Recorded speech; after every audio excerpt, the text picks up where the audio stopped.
Renungan Tetes Embun.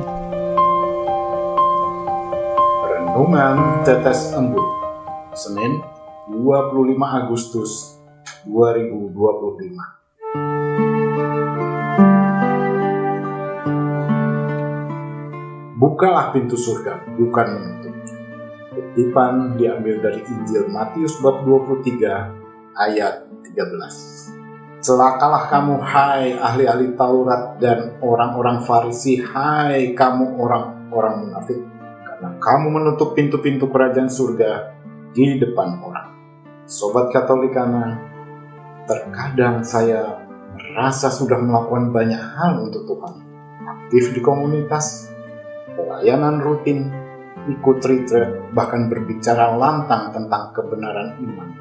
Hari ini Yesus menegur langsung saya yang merasa paling rohani. Celakalah kamu.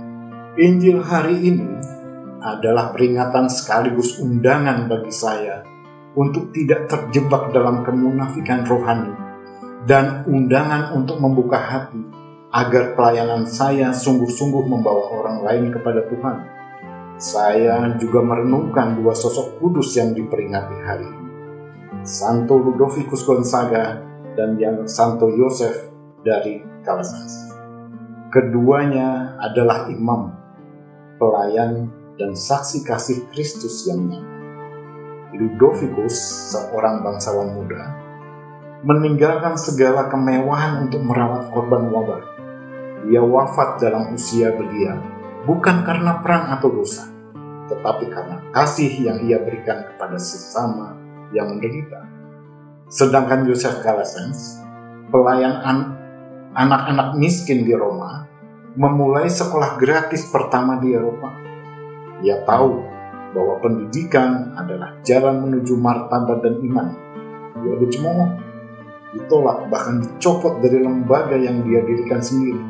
Namun, dia tetap setia karena dia tahu yang dilayani bukanlah sistem, melainkan Kristus sendiri dalam diri anak-anak. Tokoh Paulus kepada jemaat di Tesalonika pun juga berbicara tentang pelayanan yang lahir dari kasih. Pemberitaan Injil kami datang kepada kamu bukan dalam kata-kata saja, tetapi juga dalam kuasa dan dalam roh. Pelayanan sejati bukan tentang seberapa sering saya berbicara tentang Tuhan, tapi seberapa dalam saya menghidupi kasih-Nya. Sobat Katolikana, dari ucapan Yesus di atas dan keteladanan dari kedua orang kudus itu, saya belajar bukan menjadi penutup pintu surga. Misalnya, saat saya menghakimi, menyindir, mencibir mereka yang berbeda, saat saya menolak orang yang ingin kembali kepada Tuhan karena masa lalunya, juga saat saya sibuk dengan aturan tapi lupa belas kasih. Seyogyanya saya memberi tanggapan untuk terpanggil menjadi pembuka pintu surga, yakni dengan menyapa mereka yang dikucilkan, mengampuni yang menyakiti, menguatkan yang rapuh, menyambut yang baru, serta menghargai yang kecil, yang terpinggirkan dan kaum difabel. Pesan Tuhan hari ini mengajak saya dan Sobat Katolikana untuk berani bersyukur dan memuji Tuhan yang mencintai umatnya dan memperhatikan yang rendah hati. Tuhan berkenan kepada umatnya. Dia memahkotai orang-orang yang rendah hati dengan mari kita lanjutkan perjuangan iman untuk semakin memahami kata-kata dahsyat Sang Guru.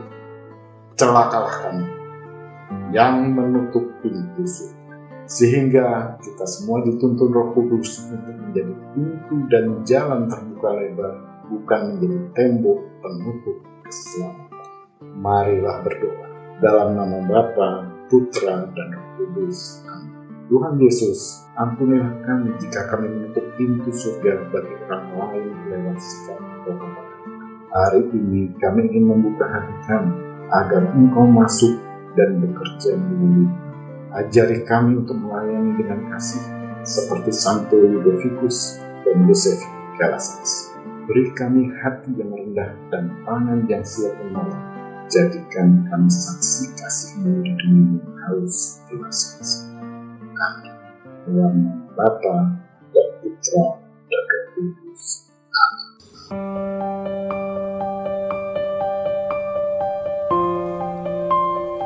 demikian, Anda telah mendengarkan Tetes Embun yang dipersembahkan oleh Radio Katolikana. Renungan Tetes Embun bisa Anda simak di Radio Katolikana, media sosial Radio Katolikana, dan YouTube Katolikana. Terima kasih dan sampai jumpa.